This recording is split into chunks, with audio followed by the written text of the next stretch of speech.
Hi guys, कैसे हैं सब लोग। आई होप आप लोग सब अच्छे होंगे। आप लोगों को मैं आज पहली क्लास लेके आया हूँ जो DLED BTC सेकेंड सेमेस्टर, ठीक है, जिसमें जो पहला पेपर है आपका वर्तमान भारतीय समाज और प्रारंभिक शिक्षा। इसकी पहली यूनिट में शिक्षा की क्या है, संकल्पना है, शिक्षा की अवधारणा है, शिक्षा को प्रभावित करने वाले उद्देश्य और कारक है। ठीक है, तो हम आज बात करते हैं शिक्षा की संकल्पना। शिक्षा की संकल्पना में हम देखते हैं कि शिक्षा वास्तविक है क्या। जैसा कि आज हम अभी तक शिक्षा ग्रहण करते चले आ रहे हैं, प्रारंभिक यानी प्राथमिक पाठशाला से लेकर हमने 12th किया, जिसके बाद ग्रेजुएशन किया, तब बहुत सारी चीजें हमने सीखी। लेकिन आज हम देखते हैं कि वास्तविक शिक्षा क्या है। ठीक है, शिक्षा एक हम मानते हैं कि शिक्षा एक साधन है, ठीक है, जिसके द्वारा हमारे बहुत सारे उद्देश्य होते हैं, उन उद्देश्यों की पूर्ति होती है। शिक्षा हमारे अंदर बौद्धिक विकास, शारीरिक विकास, मानसिक विकास, आंतरिक शक्तियां को क्या करता है, विकसित करता है और बाहर निकालता है। ठीक है, बाहर निकाला उनको और क्या किया, विकसित करता है। निरंतर चलती रहती है। शिक्षा एक निरंतर चलने वाली प्रक्रिया भी है, जो क्या है कि हमारे शैशवावस्था से लेकर कहाँ तक, जीवन पर्यंत चलती रहती है। ठीक है, इसमें शिक्षा को अगर देखा जाए, शिक्षा को साधारण बोलचाल में विद्यालय शिक्षा से माना जाता है। और ये मतलब माना जाता है कि शिक्षा सिर्फ विद्यालय में ही ज्ञान किया जाता है, ऐसा नहीं है। शिक्षा प्रत्येक क्षेत्र में चलते फिरते, घूमते फिरते, जहाँ भी हो कुछ हमें जब सीखने को मिल जाता है तो वह क्या होती है, शिक्षा ही होती है। अतः हम ये कह सकते हैं कि शिक्षा व्यक्ति के जीवन में परिवर्तन लाती है। शिक्षा व्यक्ति के जीवन में क्या लाती है, परिवर्तन लाती है, जिसके द्वारा यानी परिवर्तन के द्वारा हम क्या करते हैं, शिक्षा को हम ग्रहण करते हैं। शिक्षा के द्वारा अनेक विषयों का अध्ययन करते हैं। शिक्षा हमें यह बताती है कि वास्तविकता क्या है। ठीक है, शिक्षा हमें साधन के रूप में, जिसमें शिक्षा में आपके शिक्षार्थी आते हैं और पाठ्यक्रम आता है, और मुख्य चीज है कि एक अध्यापक, शिक्षक स्वयं उसमें इन्वॉल्व रहता है।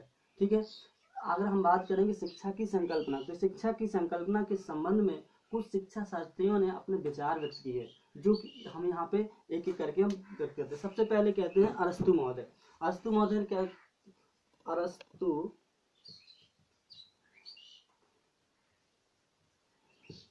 महोदय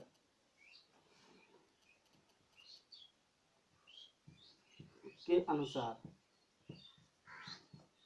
अरस्तु महोदय के अनुसार शिक्षा स्वस्थ शरीर में, शिक्षा स्वस्थ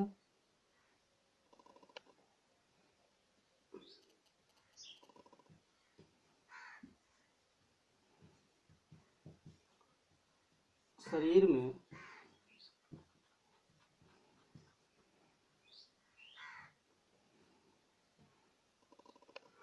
शिक्षा स्वस्थ शरीर में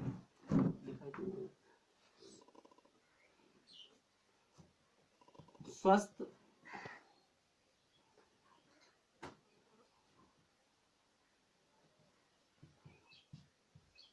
मस्तिष्क का निर्माण करती है।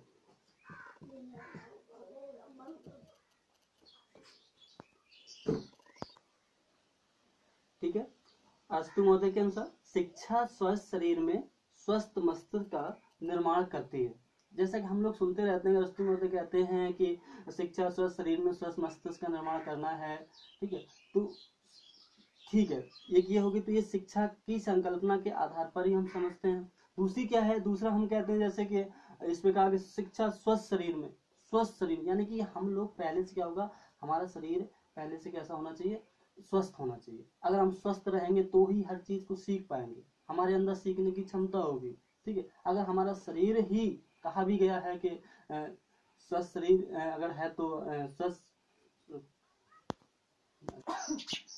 सबसे पहले हमें, जैसा कि हमने कहा स्वस्थ शरीर, तो हमें स्वस्थ शरीर रखना है। जब स्वस्थ शरीर रहेगा तो कोई शरीर में रोग नहीं रहेगा। जब रोग नहीं रहेगा तो क्या होगा, हमारा मस्तिष्क का विकास सही से होगा। और जब मस्तिष्क विकास सही होगा तो सारी शिक्षा के माध्यम से सारी चीजें हम सीखेंगे, और जो भी सीखेंगे उसका क्या करेंगे, अनुकरण करेंगे। इसके बाद क्या है दूसरा देखते हैं, ये तो अरस्तु महोदय के अनुसार हो गया। इसके बाद है सबसे प्लेटो महोदय, क्या कहते हैं, प्लेटो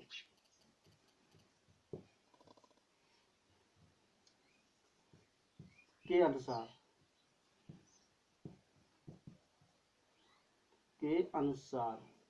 ठीक है, शिक्षा से ये क्या कहते हैं, शिक्षा से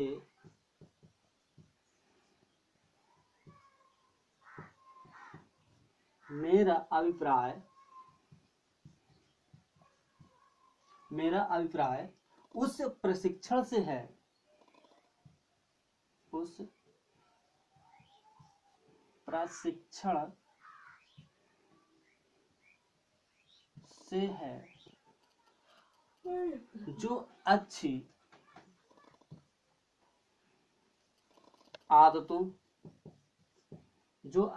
आदतों के द्वारा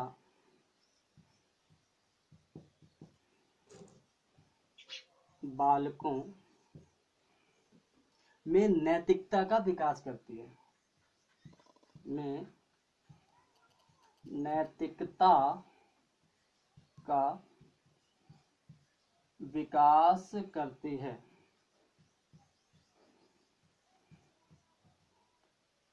प्लेटो महोदय क्या कहते हैं, शिक्षा से मेरा अभिप्राय है उस प्रशिक्षण से है जो आदतों के द्वारा आदतें कैसी होंगी, अच्छी होना चाहिए। अच्छे का मतलब ही शिक्षा है, जो अच्छा नहीं है वो बुरा है, मतलब अशिक्षा।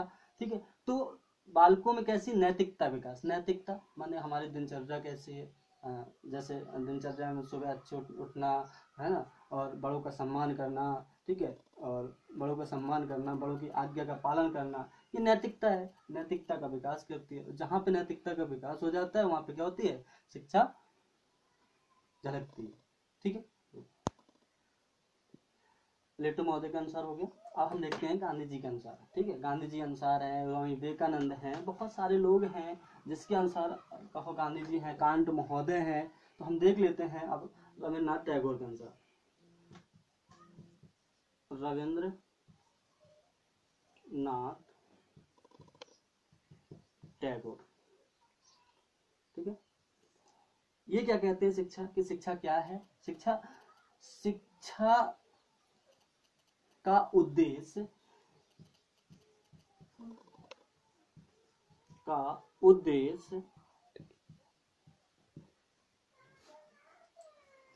आध्यात्मिक विकास करना है, आध्यात्मिक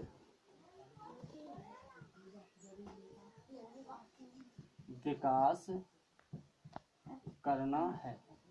ठीक है, आध्यात्मिक से ईश्वर की कल्पना, ईश्वर है, ईश्वर क्या है, ईश्वर की सत्यता क्या है, ठीक है, इसका ज्ञान कराती है क्यों, कौन, शिक्षा। ठीक है, प्लेटो महोदय के अनुसार। इसके बाद देखते हैं गांधी जी के अनुसार। गांधी जी तो वैसे भी पहले कहते हैं कि शिक्षा से मेरा अभिप्राय है कि इस बालक के अंदर या व्यक्ति के अंदर समझ शक्तियां जो निहित हैं उनका विकास करना और उनको बाहर निकालना और उनको अग्रसर करना। ठीक है, लेकिन यहाँ पे देखते हैं कि गांधी जी परिकल्पना या संकल्पना में शिक्षा में क्या कहते हैं गांधी जी के अनुसार ना,